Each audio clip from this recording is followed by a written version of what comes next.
भालूकाका.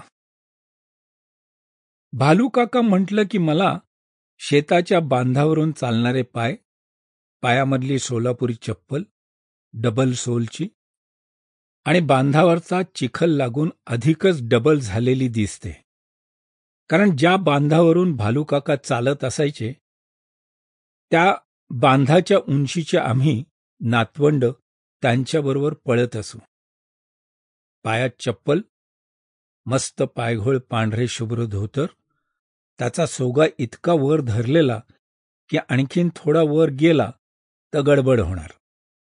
त्यावर हातवाला पांढरा बनियन, डोक्यावर पांढरे भुरूभुरू केस आणि त्या पांढऱ्या केसांच्या समांतर रेषेमध्ये मागे विरळ होत जाणारी पांढऱ्या सिगरेटच्या धुराची पांढरी रेघ. भालूकाकाचा हा सर्वसाक्षी वेश. सोलापूर, मुंबई आदी शहरामध्ये येताना फक्त या कपड्यावर एक नेहरू शर्ट ॲड व्हायचा. बाकी मग घर असो, चावडी असो, बाजार असो किंवा शेत असो, यात काही फरक नाही.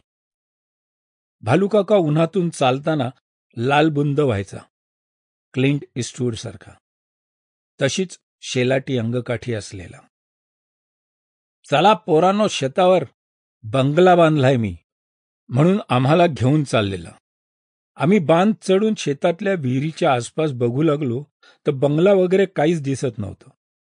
कुठाय बंगला म्हणून विचारलं तर बैल बांधण्याच्या जागेशेजारी बांधलेले खोपडं दाखवत तो म्हणाला, तो काय, हा आपला बंगलाच. Sample complete. Ready to continue?